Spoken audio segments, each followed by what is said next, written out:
ஹல்லேலூயா. கிறிஸ்துவுக்குள் பிரியமானவர்களே, இந்த ஓய்வு நாளுக்கென்று தேவ செய்தி கேட்க வந்தவங்கள் ஒவ்வொருவரையும் இயேசுவின் எண்ணற்ற நாமத்தினாலே அன்பின் வாழ்த்துக்கள். இந்த நாளிலும் வசனத்துக்கு முன்பதாக கண்களை மூடி நாம் எல்லோரும் சேர்ந்து ஜெபிப்போம். ஸ்தோத்திரம் ஏசப்பா, உம்மை துதிக்கிறோம் ஆண்டவரே. அப்பா, இந்த வேத வசனத்தை கேட்க வந்த ஒவ்வொரு பிள்ளைகளையும் நீர் ஆசீர்வதிப்பீராக, எல்லா தடைகளையும் உடைத்தெறிவீராக, உன்னதமானுடைய கரம் கூடவே இருப்பதாக ஏசப்பா.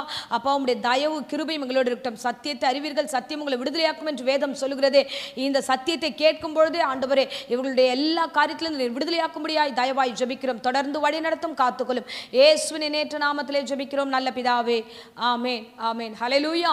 இயேசு நல்லவர். இந்த நாளிலே ஆண்டவர் தாமே நிறைய காரியங்கள் உங்களோடு பேச விரும்புகிறார். பாருங்களேன், சத்தியமான வார்த்தைகளை நீங்கள் கேட்க கேட்க அந்த வார்த்தைகளே உங்களுடைய வாழ்க்கையில பெரிய விடுதலையை கொண்டு வந்து சேர்க்கும். ஆமேன். ஸோ இந்த நாளிலும் வேத வசனத்துக்கு நேராக நம்முடைய கவனத்தை திருப்புவோம். லேவியராகமம் 26ஆம் அதிகாரம் 13ஆம் வசனத்தை வாசிப்போம்.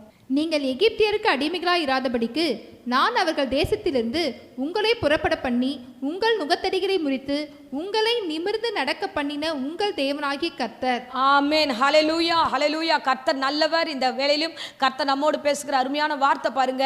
ஆண்டவராகிய கிறிஸ்து நாம் அடிமையா இருப்பதை விரும்பவில்லை. ஆமென். ஸோ இந்த நாட்களில் அநேக காரியங்கள் நாம் அடிமைகளாக இருக்கிறோம். நிறைய காரியங்கள் பிசாசனை அடிமைப்படுத்தி வைத்திருக்கிறான். அதை தான் தேவன் சொல்லுகிறார், எகிப்து தேசத்தில் என் பிள்ளைகள் அடிமைகளா இருக்கிறத நான் விரும்பல, ஆகையால அவர்கள் அங்கிருந்து நான் விடுதலை ஆக்கினேன். அவர்களை விடுதலை ஆக்கி மாத்திரம் அல்ல, அவர்கள் மீது இருக்கிற அந்த நுகத்தை முறித்து அவர்களை நிமிர்ந்து நடக்க பண்ணினேன். ஆமென். ஹல்லேலூயா. இந்த காலை வேளையில கேட்க வந்த பிள்ளைகள் ஒவ்வொருவருக்காக நான் சொல்லுகிறேன் பாருங்க. ஆண்டவர் உங்களுடைய அடிமைத்தனத்தை மாற்ற போகிறார். ஒன்று. இரண்டாவது காரியம், உங்கள் மீது இருக்கிற அந்த நுகத்தை, அந்த பாரமான காரியத்தை, பிரச்சனையான காரியத்தை முறித்து போட போகிறார். ஆமென். மூன்றாவது காரியத்தை நம்ம பார்க்க போகிறோம், அவர் நிமிர்ந்து நடக்க பண்ண போகிறார். ஹல்லேலூயா. என் தேவன் உங்களை நடத்த வல்லவராய் இருக்கிறார். அவருடைய வேத வசனத்துக்கு செவிசாய்க்கும் போதே கர்த்தர் காரியங்களை மாறுதலாய் மாற்ற வல்லவராய் இருக்கிறார். எந்த காரணத்தை கொண்டும் அவர் பிள்ளைகளை அடிமைப்படுத்த விடமாட்டார். யாரும் அவர்கள் மீது அடிமைப்படுத்த ஆண்டவர் எந்த சூழ்நிலையும் வாய்க்க பண்ண விடமாட்டார். ஆமென். ஸோ நீண்ட ஆண்டுகளாக இந்த இடத்துல பார்த்தீங்கன்னா, எகிப்து தேசத்தில் தம்முடைய பிள்ளைகள் அடிமையா இருக்கிறதை அவர் கண்கள் கண்டது. அவர் பார்த்த உடனே இல்லை, என் பிள்ளைங்க இந்த அடிமைத்தனத்தில் இருக்கக்கூடாது, அவர்கள் வெளிவர வேண்டும் என்று ஆண்டவர் வெளியே கொண்டு வருகிறார். பாருங்க, ஒவ்வொரு இடத்திலையும் விடுதலையை அவர் கட்டளையிட விரும்புகிறார். ஆமென். ஹல்லேலூயா. ஏசாயா நம்ம வாசிக்கிறோம் 10ஆம் அதிகாரம் 27வது வசனத்துல வாசிப்போம். அந்நாளில் உன் தோளி நின்று அவன் சுமையும் உன் கழுத்தி நின்று அவன் நுகமும் நீக்கப்படும். ஆமென். ஹல்லேலூயா. வசனம் பாருங்க, உங்க தோளில் இருக்கிற அந்த காரியம், சுமை, உங்க தோள் மேல பாரமான காரியம், எத்தனையோ பாரங்கள் இந்த உலகத்துல ஏராளமான பாரங்கள் உண்டு. எத்தனையோ பேர் தன் பிள்ளைகளுக்கு திருமணம் ஆகணுமே என்ற பாரத்தோட இருக்கிறாங்க. எத்தனையோ பேர் வீடு கட்ட வேண்டும் என்ற பாரத்தோட இருக்கிறாங்க. எத்தனையோ பேருடைய வாழ்க்கையில நல்ல ஒரு படிப்பு படிக்க முடியலையேன்னு பாரத்தோட இருக்கிறாங்க.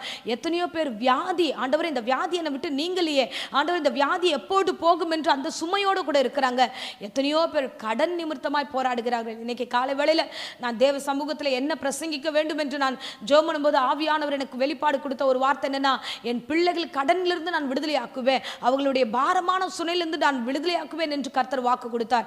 இந்த நாட்களில் அப்பேற்பட்ட பாரம், எல்லா பாரங்களையும் நம் தோளின் மீது சுமந்து, இது என்னால் சுமக்க முடியல ஆண்டவரே, இது என்னால் இவ்வளோ பாரமாக இருக்க முடியல ஆண்டவரே கலங்கி நிற்கிற பிள்ளைகள் அடிமைகளாய் மாறப்படுகிறது. ஸோ அந்த பாரங்கள்லாம் எப்படி ஆயிடுச்சுன்னா, பிசாசுக்கு அடிமை ஆயிடுறோம். அதுலேருந்து நம்மளால எழுந்து வர முடியல. ஆனால் தேவனாகிய கர்த்தரோ நம்மளை அப்படிப்பட்ட தேவனாக அல்ல, நம்மளை விடுதலையாக்குகிற தேவனாக இருக்கிறார். அடிமைத்தனத்தில் இருக்கிற உங்களை அவர் விடுதலையாக்குவார். அதான் வசனம் சொல்லுது, உன் தோளி நின்று சுமையை நான் விலக்குவேன், நீக்குவேன். ஆமென்.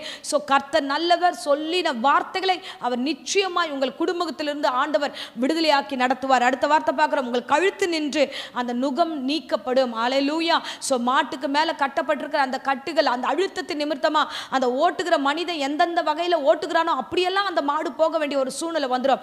ஆனால் ஆண்டவராகிய கர்த்தர் சொல்லுகிறார், அந்த நுகத்தை, அந்த தோளின் மீது இருக்கிறத நான் நீக்கி போடுகிறேன், உன்னை ஒருத்தரும் ஆளுகை செய்ய விட மாட்டேன் என்று கர்த்தர் சொல்லுகிறார். ஹல்லேலூயா ஹல்லேலூயா. என் தேவனாகிய கர்த்தர் நல்லவர். பாருங்க, ஒரு காரியத்தை குறித்து நான் உங்களிடத்தில் பேச விரும்புகிறேன்.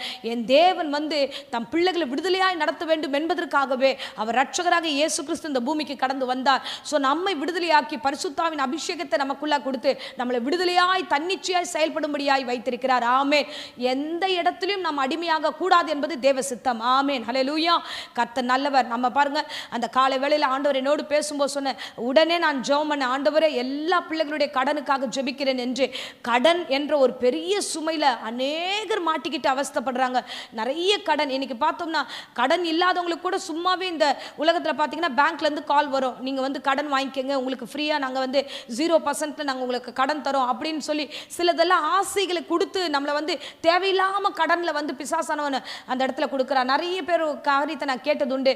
நிறைய வட்டிக்கு கொடுக்குறாங்க, 5 பைசா வட்டி 10 பைசா வட்டிக்குன்னு கடனை வாங்கி அதை மீள முடியாமல் அந்த இடத்துல இருந்து வெளியில் வர முடியாமல் எத்தனையோ பேர் பெரிய பாரங்களுக்குள்ளாக கடந்து போயிருக்கிறாங்க. இன்றைக்கு தேவனாகிய கர்த்தர் சொல்லுகிறார், அந்த கடன் பிரச்சனைகளிலிருந்து அந்த விதமான பாரத்திலிருந்து கர்த்தர் உங்களை ஆண்டவர் விலக்கி காத்துக்கொள்வார். ஆமென், ஹல்லேலூயா.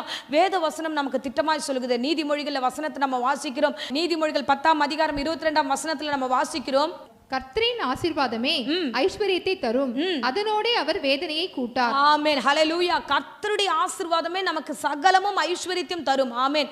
ஆனா தேவன் அதோடு கூட வேதனையை கூட்ட மாட்டார்.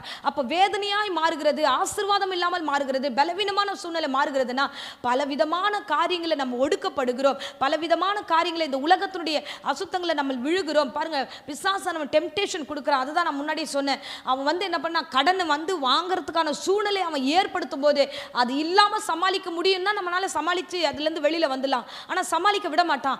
இஎம்ஐ, தேவையில்லாத இஎம்ஐ, ஒரு 10 மாசம் நீ கட்டினா இந்த பிரச்சனையிலிருந்து விடுதலை வந்துடும் சொல்லி அதுக்கு ஒரு கடனை கொடுப்பான். அதுக்கப்புறம் அதை வாங்கும்போது திருப்பி முடிகிற நேரத்தில் இன்னொரு கடன் நீங்க வாங்கினீங்கன்னா இன்னும் அதிகமான தொகைகளை கொடுத்து உங்களை கடனாளிகளா மாற்றுகிறான். இப்ப பிசாசனுடைய தந்திரம் என்னன்னா, கடைசி வரைக்கும் உங்களை அடிமைகளாய் மாற்ற வேண்டும். ஆனா தேவனுடைய எண்ணம் என்றால் அந்த அடிமைத்தனத்திலிருந்து உங்களை வெளியே கொண்டு வந்து நீங்கள் நிமிர்ந்து நடக்க வேண்டும் என்று வேத வசனம் நமக்கு எப்பயுமே நமக்கு எல்லாவற்றும் நேர்த்தியாய் போதிக்கிறது. பாருங்களேன், நீதிமொழிகளை வாசிக்கிறோம் 22:7, கடன் வாங்கினவன் கடன் கொடுத்தவனுக்கு அடிமை. வாசிப்போம். ஐஸ்வர்யவான் தரித்திரனை ஆளுகிறான், கடன் வாங்கினவன் கடன் கொடுத்தவனுக்கு அடிமை. ஆமென், ஹல்லேலூயா. கை நீட்டி ஒருத்தங்கிட்ட கடன் வாங்கிட்டோம், அது பேங்க் ஆகட்டும், இல்ல பக்கத்துல சொந்தக்காரங்களாகட்டும், நண்பர்களாகட்டும், எந்த இடத்துல நீங்கள் கடன் வாங்கினாலும் அவர்களுக்கு நாம் அடிமைகளாய் மாறுகிறோம். ஹல்லேலூயா. ஆகையால நாம தெளிந்த புத்தி உள்ளவர்களாய் அடிமைகள் ஆகாதபடி நாமே நம்முடைய வாழ்க்கையை சீராய் நடத்த வேண்டும். அதுதான் ஆண்டவர் சொல்றாரு, நான் இந்த மாதம் நீ எந்த காரியத்துல நீ அடிமைப்பட்டு இருக்கிறியோ நான் இந்த நாட்கள்ல உங்களை அடிமைத்தனத்திலிருந்து நான் விடுதலையாக்குவேன் என்று கர்த்தர் சொல்லுகிறார். அப்ப ஆண்டவர் நம்மளை விடுதலை ஆக்குவதற்கு சரியா இருக்கும்போது நாம என்ன பண்ணணும்? அந்த அடிமைத்தனத்திலிருந்து வெளியில வரணுமே, கடன்ல இருந்து வெளியில வரணுமே. கடன் எல்லா வாழ்க்கையிலும் வந்து போகும், பிரச்சனைகள், பண பிரச்சனைகள் எல்லா வாழ்க்கையிலும் வந்து போகும். எல்லோருமே கடனாளிகளா மாறுகிறாங்கன்னா இல்ல, ஒரு சில கூட்டத்தார் மட்டும்தான் அடிமைகளாய் மாறுகிறார்கள், ஒரு சில கூட்டத்தார் தான் அந்த கடன்ல போய் சிக்கி தவிக்கிறார்கள். அப்ப அதுல இருந்து வெளிவரணும். கர்த்தர் சொல்லி இருக்கிறாரே, நான் விடுதலை ஆக்கி இருக்கிறேன், நான் ஆசீர்வாதத்தை தருகிறேன். அப்ப நான் அதை சுதந்திரித்துக்கொள்ள நாம என்ன பண்ணணும் அப்படின்னா, வேதாகமத்துல 2 ராஜாக்கள் 4ஆம் அதிகாரத்தில் 1-7 வரைக்கும் ஒரு சம்பவம் இருக்கிறது. வாசிக்கலாம். 1-2 வசனங்களை நாம் வாசிப்போம். தீர்க்கதரிசிகளுடைய புத்திரரில் ஒருவனுக்கு மனைவியா இருந்த ஒரு ஸ்திரீ எலிசாவை பார்த்து, உமது அடியானாகிய என் புருஷன் இறந்து போனான், உமது அடியான் கர்த்தருக்கு பயந்து நடந்தான் என்பதை அறிவீர். கடன் கொடுத்தவன் இப்பொழுது என் 2 குமாரரையும் தனக்கு அடிமையாகி கொள்ள வந்தான் என்றாள். எலிசா அவளை நோக்கி, நான் உனக்கு என்ன செய்ய வேண்டும்? வீட்டில் உன்னிடத்தில் என்ன இருக்கிறது சொல் என்றான். அதற்கு அவள், ஒரு குடம் எண்ணெய் அல்லாமல் உமது அடியாளுடைய வீட்டில் வேறொன்றும் இல்லை என்றாள். ஆமென், ஹல்லேலூயா. ரொம்ப அருமையான வார்த்தைகளை நம்ம பார்க்கிறோம். அந்த வீட்டில் நடக்கிற ஒரு சம்பவம். கணவர் மரித்து போகிறார், தீர்க்கதரிசி மரித்து போகிறார், கடன் வாங்கிட்டு. இப்ப மனைவி என்ன பண்ணணும்னா, ஐயோ இந்த கடன் வாங்கிட்டு இப்படி போயிட்டாரே, நான் என்ன பண்றது, இனிமே வாழ முடியாது, நானும் என் பிள்ளைகளும் இப்படி இருக்கிறோம் சொல்லிட்டு மரித்து போகலாம் அப்படின்னு தப்பான ஒரு முடிவுக்கு அவங்க போல. ஹல்லேலூயா. கடன் அதிகம். அந்த கடன் அதிகமானதுல தான் அங்க வேதவசனம் சொல்லுகிறது, அந்த 2 பிள்ளைகளை அடிமையாக்கும் கொள்ளும்படியாக கடன் கொடுத்தோம் வந்து நிற்கிறான். நீ வந்து கடன் கொடுக்க முடியல, உன் பிள்ளைங்களை கூட எனக்கு அப்படின்னு வந்து நிற்கிறான். ஸோ இந்த நெருக்கடியான சூழ்நிலை கண்டிப்பாக ஒன்று ஊரை விட்டு எங்கன்னா ஓடி இருக்கலாம், இல்லை மரித்து போயிருக்கலாம். அந்த சகோதரி வேற ஏதாவது தப்பான ஒரு முடிவுக்கு நேராக தன் வாழ்க்கையே தப்பாக கூட அவங்க நடத்தியிருக்கலாம். ஆனால் இன்றைக்கு அந்த சகோதரி பண்ண ஒரு காரியம், பெரிய பேக் போன், கணவன் இல்லை, ஸோ பிரச்சனை மாட்டிக்கிட்டு இருக்கோம். இப்போ இந்த பிரச்சனையில் நாம தான் இப்போ எல்லாத்தையும் செய்யணும், நம்ம என்ன பண்ணலாம் அப்படின்னு அவங்க யோசிச்சு அங்கிருந்து அவர்கள் எலிசாவிடத்தில் வருகிறார்கள். அல்லேலூயா. தேவ மனுஷரிடத்தில் வருகிறார்கள். கடனா, பிரச்சனையா, முழுகி போகிற அளவுக்கு இருக்கிறதா, 4 லட்சம் இருக்கு, 10 லட்சம் இருக்கு, இந்த மாதிரி லட்சக்கணக்கில் நான் நிறைய வாங்கிட்டேன், நான் தெரியாம கையெழுத்து ஒரு பத்திரத்தில் போட்டுட்டேன், என் பத்திரம் அவங்க கையில் மாட்டிக்கிட்டு இருக்கு, ஒரு குழப்பத்தில் இருக்கிறேன், என்னவானாலும் சரி நீங்க தன்னிச்சையா ஒரு முடிவு எடுக்காதீங்க, நீங்க அதுல இருந்து தேவன் கிட்ட வாங்க. இந்த அம்மா பண்ண ஒரு வேலை பாருங்க, தம் பிள்ளைகளை அடிமையாக்க போறாங்க, அங்கலாய்ப்பு, தாய் அந்த பிள்ளைகளை விட முடியாது. அது எப்படி விட முடியும்? அந்த 2 குழந்தைகளை வைத்துக்கொண்டு கொண்டு அந்த கடன் நிமித்தமாக அவங்க பாடுபடும்போது, இல்லை இந்த வாழ்க்கை கொடுத்தது கர்த்தர் தானே, அவர் தானே எனக்கு பிள்ளைகளை கொடுத்தார், அவர் தானே இந்த வாழ்க்கையை கொடுத்தார், என் தேவன். அந்த இடத்துல வசனத்தில் வாசிக்கும் போது சொல்லுகிறார், பயந்து நடக்கிறோமே, உமக்கு பயந்து நடந்த குடும்பம் அல்லவா அப்படின்ற வார்த்தையை அவங்க யூஸ் பண்றாங்க. அப்போ எல்லா காரியத்தையும் நீங்க தான் என்ன நடத்துறீங்க ஆண்டவரே, உம்மிடத்துல தான் நான் வருவேன் என்று தேவ சமூகத்தை அவ தேடி வந்தா. வசனம் வந்து ரொம்ப தெளிவாக சொல்லுகிறது, எலிசாவிடத்துல வந்து நின்னுட்டா, எனக்கு வழி நீங்க தான், எதையாவது பண்ணணும் அப்படின் போது அவர் கேட்கிறாரு, நான் உனக்கு என்னமா செய்யணும் அப்படின்னு நீங்க நினைக்கிறீங்கன்னா, அப்ப அவ வந்து சொல்லுகிறா, எங்க வீட்டுல எதுவுமே இல்லை, நான் என்ன பண்றதுன்னு தெரியல, உங்க கையில சரண்டர் ஆயிட்டேன், நான் வந்துட்டேன். ஆமென், அல்லேலூயா. அப்ப அவர் கேட்குற வார்த்தைகள் வந்து பார்த்தீங்கன்னா, கடவுள் நம்மளை நிச்சயமா வந்து வித்தியாசமா நடத்துவார். ஒன்று, கடன் பட்டீங்களா, தேவனை நோக்கி வாங்க. எங்கேயோ ஏதோ ஒரு இடத்துல மாட்டிக்கிட்டீங்க, தேவன்கிட்ட வாங்க. ஏதோ பிரச்சனையில் சிக்கிட்டீங்க, யார்கிட்டயோ ஏதோ ஒரு பொருளை கொடுத்துட்டு மாட்டிக்கிட்டீங்க, அந்த பொருள் வெளியில் வந்துட்டா பிரச்சனை வரும்ன்றது தெரியும். அந்த மாதிரி சுச்சுவேஷனில் மாட்டிக்கிட்டு இருந்தா தேவனத்தில் வாங்க, ஆலயத்துக்கு வாங்க, கர்த்தரிடத்துல வாங்க, தேவன்கிட்ட ஒப்பு கொடுங்க. அவர் அதிலிருந்து விடுதலையாக்க வல்லவராக இருக்கிறார். அல்லேலூயா. ஸோ தேவன் நம்மை நடத்துவதற்கு நாம் இடம் கொடுக்க வேண்டும். நிறைய பேர் கடன் வாங்கிட்டு, கணவனுக்கு தெரியாமல் மனைவி நிறைய பேர் கடன் வாங்கிட்டு ஒளிச்சு வைக்கிறாங்க. ஸோ மனைவிக்கு தெரியாமல் கணவர் வந்து கடன் வாங்கிட்டு அதை ஒளிச்சு வச்சு நிறைய தெரியாம எத்தனையோ பேருடைய வாழ்க்கைகள் தவறுதலாய் போகிறது. அல்லேலூயா. என் அன்பு பிள்ளைகளே, என்ன ஒரிஜினலோ என்ன உண்மையோ அதை வீட்டில் தெரிவிங்க. ஆமென், அல்லேலூயா. ஸோ இப்போ இந்த கடன் ஒரு வாழ்க்கையை முடக்குகிறது, ஒரு வாழ்க்கையினுடைய காரியங்களை தலைக்கீழாய் மாற்றுகிறது. அந்த இடத்துல பார்த்தீங்கன்னா, இந்த அம்மா எலிசா கிட்ட வரலன்னா அந்த கடன் கொடுத்தவன் என்ன பண்ணுவான், அடிமை ஆயிட்டாங்க. இவங்க எப்படியும் கடன் வாங்கியாச்சு, 2 பிள்ளைகளை அடிமைகளை மறுபடியும் கொண்டு போயிருப்பாங்க. அல்லேலூயா. ஆனால் அந்த தாய் விடலை. அந்த தாய் அங்க நின்று சரியான முடிவு எடுக்கிறாங்க, சரியான ஒரு சொல்யூஷன் எடுக்கிறாங்க. என் தேவன் கிட்ட போனா அவர் விடுதலையாக்குவார். ஏன்னா ஆதியிலே எங்களுடைய முற்பிதாக்களே அவர் விடுதலையாக்கினார். அடிமைகளா இருந்தாங்க எகிப்து தேசத்துல, அவங்களெல்லாம் விடுதலையாக்கி கர்த்தர் கொண்டு வந்தாரே. ஸோ தோளின் மீது இந்த சுமையை நான் விலக்குவேன் என்று வாக்கு கொடுத்து அவர்களெல்லாம் வெளியே கொண்டு வந்தாரே. அந்த தேவன் என்னை விடுதலையாக்குவார் என்ற நம்பிக்கை அந்த சகோதரிக்கு இருந்தது. ஆமேன். அருமையான பிள்ளைகளே, கர்த்தர் உங்களோடு முகமுகமாய் பேசி கொண்டிருக்கிறார். அவர் கேட்கிறாரு, சரிம்மா, இப்போ ஊழியக்கார் கேட்கிறாரு, உங்க வீட்டில் என்ன இருக்கு? அப்ப அவங்க சொல்றாங்க, என் வீட்டில் இதுதான் இருக்கு, என் வீட்டில் இதுதான் இருக்கு, ஒரிஜினலா உண்மையை. ஆமேன், ஆமேன், ஹல்லேலூயா. இன்னைக்கு உண்மை அவசியம். இன்னைக்கு உண்மை அவசியம். 1 லட்ச ரூபாய் தான் கடன் இருக்கும், ஆனால் வெளியே எல்லார்ட்டும் சொல்லும்போது எனக்கு 10 லட்ச ரூபாய் கடன் பொய் சொல்ல ஆரம்பிச்சிருவோம். அது உண்மையாகவே சொன்ன பொய் நிஜமாகவே மாறிடும். எத்தனையோ பேர் மிகைப்படுத்தி பேசுகிறது, அந்த மிகைப்படுத்தி பொய்யை பேசுகிறது. இது நிமித்தமா எத்தனையோ பேருடைய வாழ்க்கையில் இன்னும் தார்மாராய் குடும்பங்கள் போவது உண்டு. உள்ளது எதுவோ அது உள்ளபடியே சொல்லுங்க, நிச்சயமாய் அதிலிருந்து கர்த்தர் வெளியே கொண்டு வர. 10 லட்சமா, ஸோ இல்லைன்னா ஒரு 20 லட்சமா, இல்லை 5 லட்சமா, 1 லட்சம், இல்லை 50,000 ரூபாய் கடன், 50,000 30,000 இருக்கிற கடன் எல்லாம் 1 லட்சம் 2 லட்சம் சொல்லி தவறுதலான பொய்யான வாக்கெல்லாம் நம்ம சொல்லக்கூடாது. என்ன ஒரிஜினலோ அதை நம் தேவனிடத்தில் தெரியப்படுத்தும் போது என் தேவன் எல்லாவற்றும் மாற்ற வல்லவராய் இருக்கிறார். ஆமேன். அவர் என்ன ஆலோசனை கொடுக்கிறார் தெரியுமா? முதல்ல அவர் சொல்லுகிறாரு, நீ வீட்டுக்கு போய் நீ வீட்டை வந்து நல்லா கெட்டியா மூடிடு. 2வது உன் பிள்ளைங்களை கூட வச்சுக்கோ. 3வது அவர் என்ன தெரியுமா சொல்லுகிறார், நீ போய் பக்கத்து வீட்டில் இருந்து எல்லா பாத்திரத்தையும் கொண்டு வந்து இந்த எண்ணெயை பாத்திரங்களில் வார்த்துக்கிட்டே இரு, அந்த பாத்திரங்களை ஊற்றிக்கிட்டே இரு. அந்த பாத்திரத்தை அந்த அம்மா எண்ணெய் ஊற்ற எல்லா பாத்திரமும் வந்து வழியுது. நம்ம வசனத்தில் வாசிச்சா உங்களுக்கு இன்னும் தெளிவாய் புரியும். 3-4 வசனங்களை நம்ம தொடர்ந்து வாசிச்சோம்னா ஆலோசனை கொடுப்பார். எலிசா என்னென்ன பண்ணலாம் அப்படின்ட்டு ஒரு சில ஆலோசனைகளை அவர் கொடுக்கிறார். வாசிக்கலாம். அப்பொழுது அவன், நீ போய் உன்னுடைய அயல் வீட்டுக்காரர் எல்லாரிடத்திலும் அநேகம் வெறும் பாத்திரங்களை கேட்டு வாங்கி உள்ளே போய் உன் பிள்ளைகளுடன் உள்ளே நின்று கதவை பூட்டி அந்த பாத்திரங்கள் எல்லாவற்றிலும் பார்த்து நிறைந்ததை ஒரு பக்கத்தில் வை என்றான். ஆமென், ஹல்லேலூயா.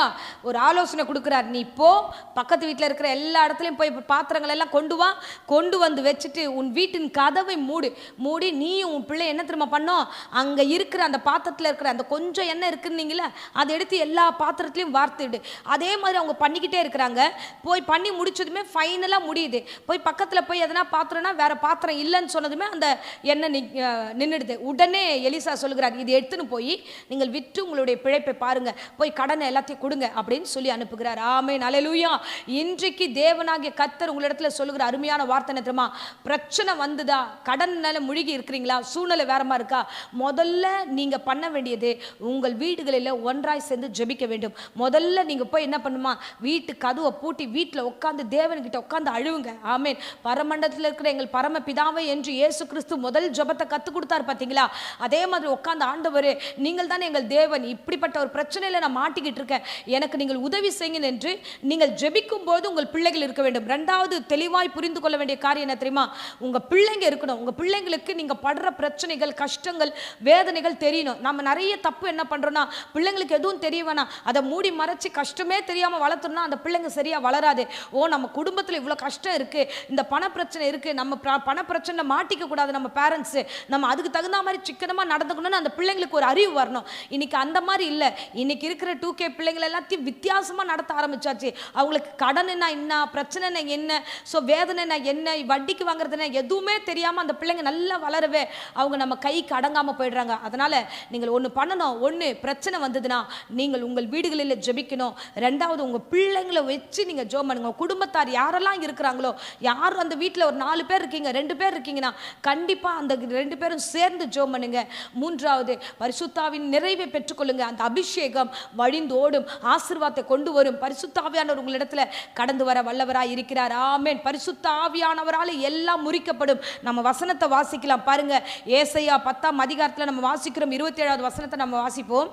அந்நாளில் உன் தோளின்று அவன் சுமையும் உன் கழுத்தினின்று அவன் நுகமும் நீக்கப்படும், அபிஷேகத்தின் நுகம் முறிந்து போ. ஆமென். அல்லேலூயா. என் தேவனாகிய கர்த்தர் எல்லாவற்றையும் முறித்து போட வல்லவராய் இருக்கிறார். உங்கள் சுமைகளை இறக்கி வைப்பார். உங்கள் தோளின் மீது இருக்கிற சுமை இறக்கப்படும். ஸோ நீங்க தேவையற்ற பயங்கள் பயப்பட வேண்டாம். தேவன் கிட்ட வாங்க, அவரோடு கூட என்ன பண்ணணும்னு பேசுங்க. உண்மையாய் ஆண்டவரிடத்துல ஒப்பு கொடுங்க. உங்கள் வீடாய் உட்கார்ந்து வீட்டில் உட்கார்ந்து ஜெபம் பண்ணுங்க. உங்கள் வீடுகளிலிருந்து தான் ஆசீர்வாதம் வெளியே வரும். அல்லேலூயா. அங்க போறேன், இங்க போறேன், இங்க போறேன்னு சொல்லிட்டு பல இடங்களை சுற்றி திரிவதனாலும் பல ஆலோசனைகளை கேட்பதனாலும் பிரயோஜனம் இல்லை. நீங்க தேவனிடத்துல அமர்ந்து உட்கார்ந்தா போதும். இந்த ஒரு பிரசங்கம் உங்களுக்கு போதுமானது. உங்கள் கடனிலிருந்து கர்த்தர் விடுதலையாக்குவார். உங்க பிரச்சனையிலிருந்து கர்த்தர் விடுதலையாக்குவார். எங்கெல்லாம் நீர் மாட்டிக்கிட்டு இருக்கீங்களோ அந்த இடத்துல இருந்து கர்த்தர் உங்களை விடுதலையாக்க வல்லவராய் இருக்கிறார். ஆமென். அல்லேலூயா. அல்லேலூயா. அதுதான் இஸ்ரவேல் ஜனங்களை கர்த்தர் அடிமை தனத்தில் இருக்கக்கூடாது என்று நான் அவர்கள் நுகத்தை முறித்தது மாத்திரமல்ல, அவர்களை நிமிர்ந்து நடக்க பண்ணுவேன் என்று வாக்கு கொடுத்தது போல இன்றைக்கு உங்களுக்கு வாக்கு கொடுக்கிறார். நீங்கள் அடிமையா இருப்பது கர்த்தருக்கு சித்தம் அல்ல. நீங்கள் அந்த அடிமைத்தனத்திலிருந்து, அந்த அடிமையின் நுகத்திலிருந்து நீங்கள் வெளிவர வேண்டும் என்பதுதான் தேவ சித்தம். எந்த மனுஷனுக்கும் நீங்க அடிமையா இருக்கக்கூடாது. என் தேவனாகிய கர்த்தர் உங்களோடு கூட பேசுகிறார். உங்களை நிமிர்ந்து நடக்க பண்ணுவார். ஆமென். ஆமென். கர்த்தர் உங்களை நடத்த வல்லவராய் இருக்கிறார்.